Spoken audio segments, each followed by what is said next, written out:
سيبي بقى كل اللي في ايدك وهاتي ورقه جلاش، وتعالي بقى هنعمل احلى طبق حلويات، حاجه كده فاخر من الاخر. هنعمل من ورقه جلاش احلى كده 10 اشكال جلاش. هنعمل بقى حاجات كده محشيه، وهنعمل حاجات ساده، وهنعمل اشكال والوان، حاجه كده يعني مش هتصدقي ان انت عاملاها في البيت. احنا ليه نشتريها بالغالي لما ممكن نعملها في البيت باقل وارخص الاسعار؟ حاجه كده يعني جميله وسهله وبسيطه. يا ريت تتفرجي معايا على الفيديو للاخر عشان تشوفي معايا كل حاجه حلوه وكل حاجه تفيدك. وقبل ما نبدا اي حاجه نصلي على الرسول ونسمي الله، سمي الله ونشوف هنعمل ايه. معانا ورقه جلاش ديت نص كيلو، انا كده جبتها طلعتها من الكيس بتاعها، وهبدا ان انا اعد بقى ايه. هعد 10 ورقات، هاخد 10 ورقات هعمل بيهم كده اول كام شكل، والباقي بقى لازم احتفظ بيه في كيس كده او تلفيه بفوطه، لان انتوا زي ما انتوا عارفين كده ان الجلاش بينشف لا سيبناه كده بره اي حاجه كده نغلفه بيها. فانا كده اخدت 10 ورقات، وهبدا اشيل الباقي بقى كده في اي حاجه جنبي عشان ما ينشفش.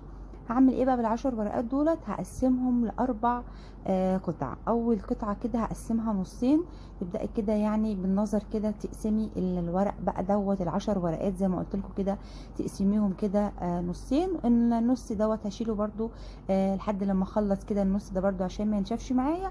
النص التاني هقسمه برده نصين، يبقى انا كده خدت نص ورقه الجلاش اللي هي 10، قسمتها نصين، والنص التاني قسمته برضو كده نصين. هبدأ كده اخد اول ربع معايا، وهبدأ بقى ان انا اعمل بيه الشكل كده الاولاني. يبقى انا كده خدت ربع ورقة الجلاش الاول، هبدأ كده ان انا اعمل بيها بقى اول شكل معايا. خليه كده واحدة واحدة كده وما تزهقيش بقى معايا عشان اوريكم كده ال10 اشكال دول هيتعملوا ازاي. اسهل كده طريقة هنبدأ نعملها مع بعض. نجيب كده ورقة ورقة من ال10 ورقات اللي انا قلت لكم عليها، هبدأ كده ان انا ادهنهم. انا جبت ايه؟ جبت كوباية سمنة، دفتها بس كده على النار يا دوبك سيحتها، وضفت عليها ربع كوباية زيت. اهم حاجة الزيت ما يكونش ليه ريحة، الزيت ما بيأثرش خالص في الطعم ولا بيبان، بس يعني بيزود لنا الكمية شوية، حتى طعمه ما بيبانش برضو في الجلاش، بيبقى طعمها اكنها كلها بسمنة. انا همسك كده ال10 ورقات كلهم بتوعي، وهبدأ ان انا اغلفهم كده واحدة واحدة كده باي فرشة كده عندك، تغلفيهم بس بسنة كده بسيطة من السمنة. الا الحركة ديت بتخلي بقى الجلاش بتاعي هو بقى مورق وهاش كده زي الجاهز كده بالظبط. يعني لما بتجيبي كده حلويات من بره وتقولي هي بتبقى ليه هشه وليه كده مقرمشه كده قرمشه حلوه ومش ملزقه كده او مش معجنه في بعضها، السبب ايه؟ ان احنا كده بنعمل ورقه ورقه كده بالسمنه عشان بقى تطلع مقرمشه وهشه كده معايا. انا كده خلاص خلصت ال10 ورقات بتوعي، دهنتهم كده من السمنه، وهبدا بقى اقطع الشكل بتاعي.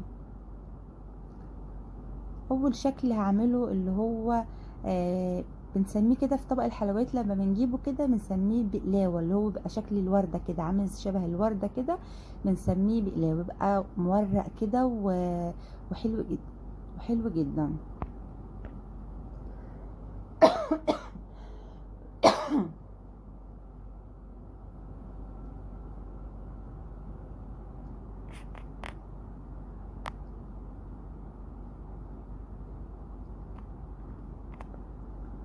تبداي كده تقيسي كده. انا ما بحبش بصراحه اقيس موضوع المسطره والكلام دوت، انا يعني بالنظر كده بخلي المربعات كلها كده شبه بعضها.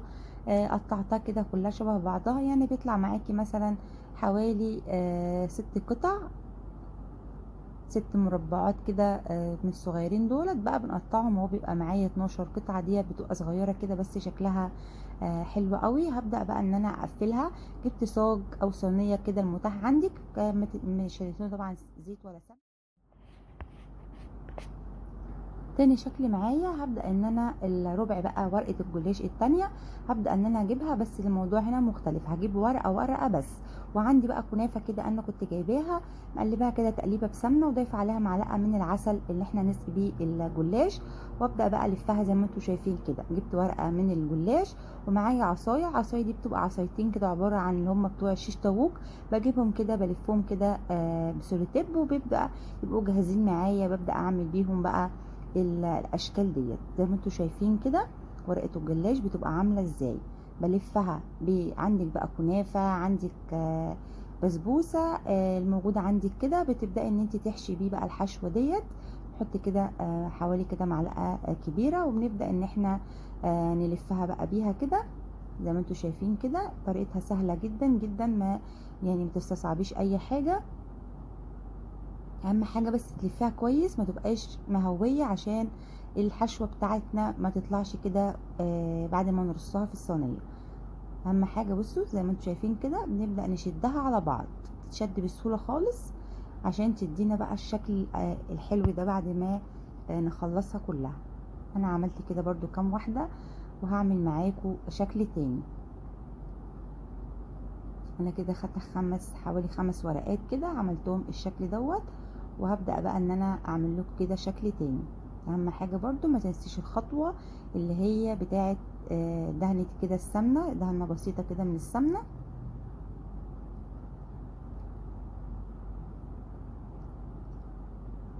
كده حطيت ورقة ودهنت الورقة التانية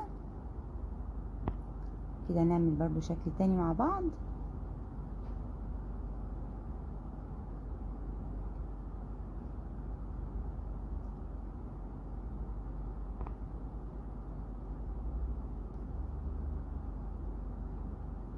كده حطيت اهوت ال5 ورقات بتوعي، يعني دولت 5 ورقات. حطيت كده ال5 ورقات بتوعي، وهبدأ بقى ان انا اعمل كده شكل تاني.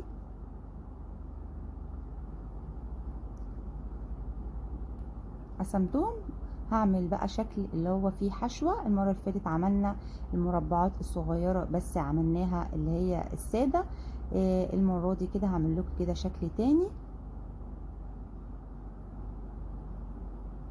عشان دول كانوا 5 ورقات بس، فانا دهنتهم. وبعد ما دهنتهم قطعتها ورصيتها كده على بعضها عشان تبقى 10 كده مورقة كده معايا، 10 ورقات كده، فتديني التوريقة بقى اللي انا عاوزاها. ديت هعمل لها كده برضو حشوة بين الكنافة بتاعتي. حبيبة، حبيبة، الصوت عشان انا بسجل.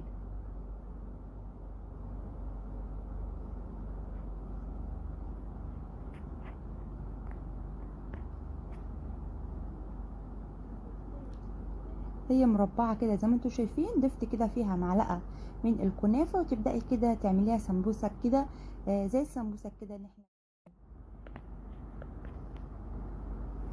كده هنعمل شكل كده مع بعض. الشكل دوت بيبقى عامل زي البونبونايه كده، لما بيستوي يبقى شكله حلو قوي.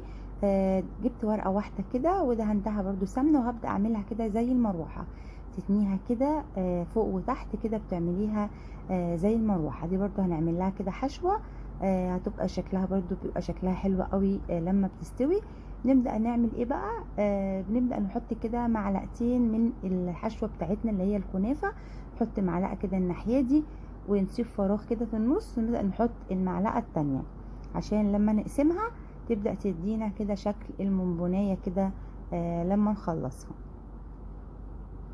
هبدأ كده اضيف الكنافة كده بتاعتي زي ما انتوا شايفين كده، وهقسمها بقى بالنص. نمسكي بقى السكينة كده ونقسمها بالنص. معانا كده ورقة من الناحية دي ورقة من الناحية دي اللي هي تانيينها من بره ديت، نبدأ ان احنا نغطيها زي ما انتوا شايفين كده. نبدأ ان احنا نغطيها من الناحية دي ومن الناحية دي، ونبدأ ان احنا نقطعها بالسكينة. هتبقى معانا بقى على شكل منبونية كده، بيبقى ليها شكل حلو قوي بعد ما تستوي. نقلبها الناحية التانية كده، وبتبقى بالمنظر دوت كده بعد ما تستوي.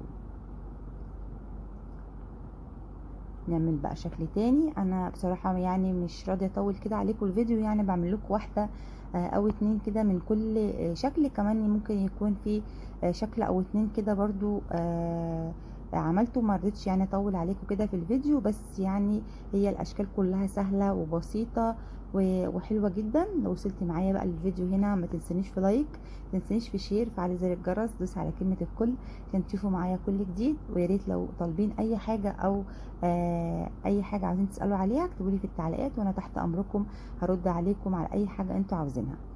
الشكل دوت عاوزه اقول لك يعني من احلى الاشكال اللي بتتعمل في الكنافه.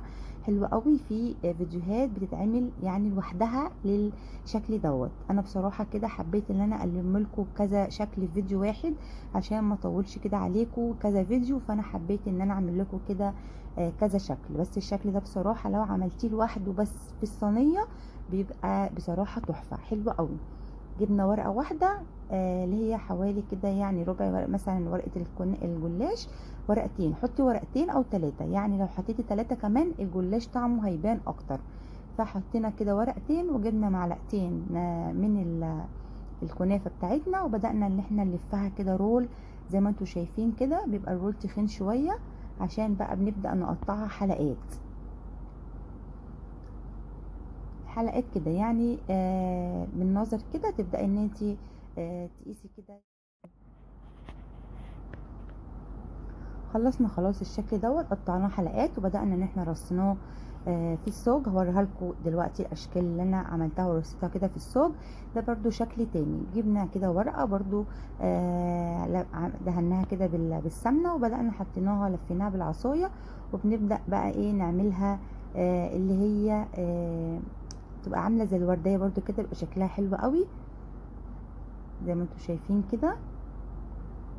دي بقى بنسيب فيها فراغ كده، يعني بنسيب حته كده من الورقه. انا هوريها لكم دلوقتي. بنسيب حته من ورقه الجلاش تحت عشان خاطر لما نيجي نحط الحشوه فيها يبقى في مكان للقاعده بتاعتها كده نحط فيها الحشوه بتاعتنا. تنينا الورقه نصين وقسمناها كده زي ما انتوا شايفين.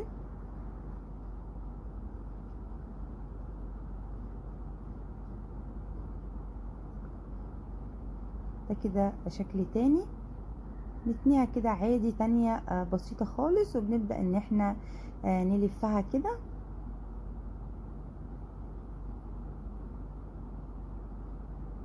بيبقى شكلها كده سهلة وبسيطة ومش حشو، يعني مفيهاش اي حشوة. دي طريقة كده سادة.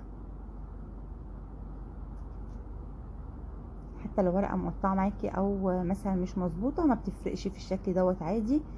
تبدأي تتنيها كده على بعضها وبتبقى عاملة زي الوردية كده، وبتبدأي ان انتي ترصيها برضو في الصينية.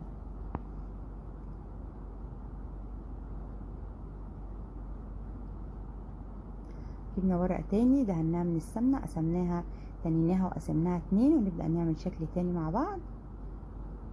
جبنا العصاية ولفيناها. ديت هتبقى سادة. احنا عملناها نفس الطريقة بس عملناها محشية. ديت بقى طريقة تانية بس نعملها سادة، بتبقى مقرمشة بقى، يعني طعمها حلو جدا وهي سادة.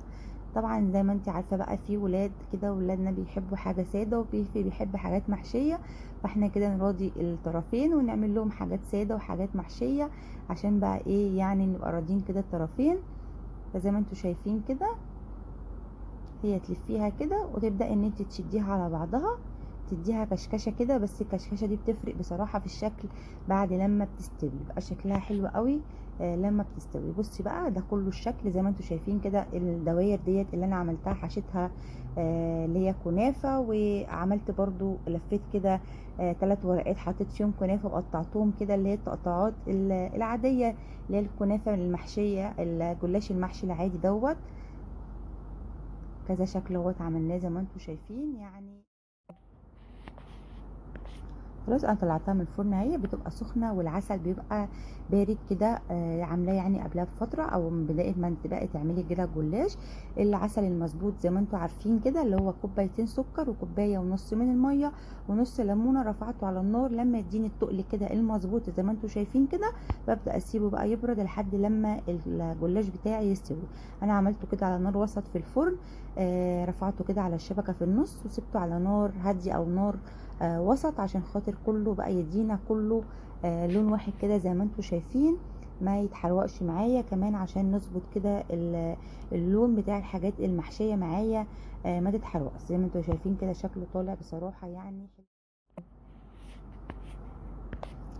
بصوا بقى الجمال، بصوا الحلويات، استاهل بقى لايك ولا ما استاهلش؟ اكيد بقى استاهل منكم لايك كده حلو على طبق الحلويات كده اللي عملناه، اللي احنا لو اشتريناه من بره هنشتريه كده بقى بسعر وقدره يعني، هيبقى كده سعره عالي جدا. لا احنا عملناه في البيت وحشيناه كده حشوه بقى سوداني، وعملت كده حشوه انا حاجه كده عاملاها على القناه بتاعتي برده، الفستق الكداب. وده بقى اللي انا حشاه كنافه. بصوا بغاشه، بصراحه حاجه كده طالعه بغاشه، حاجة تغني عن الكلام يعني، شكلها كده حاجة قيمة كده وحاجة حلوة تقدميها لضيوفك او تقدميها لولادك، حاجة حلوة جدا. كمان الصوابع ديت اللي انا حشيها منها عاملة المحشية كنافة، ومنها عاملاها السادة.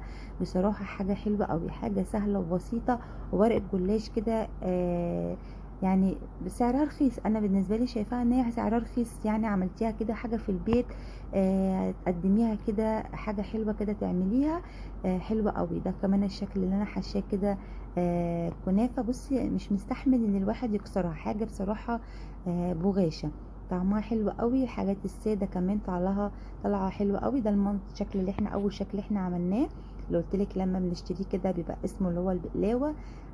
طالع حلو قوي، مورق كده، حاجة كده مورقة وطالعة لذيذة وجميلة. وعملنا الشكل اللي طلع زي المنبوناية دوت، شكله برضو حلو قوي زي ما انتوا شايفين. يلا بقى كده هاتي ورقه جلاش كده وما تكسليش، وقومي اعمليها ان شاء الله تطلع معاكي احلى واحلى من كده. ولو عجبك الفيديو ما تنسيش بقى في لايك، ما تنسيش في الاشتراك وعلى زر الجرس، دوسي على كلمه الكل عشان تشوفي معايا كل حاجه حلوه وكل حاجه جديده. واسيبكم في حفظ الله، والسلام عليكم ورحمه الله.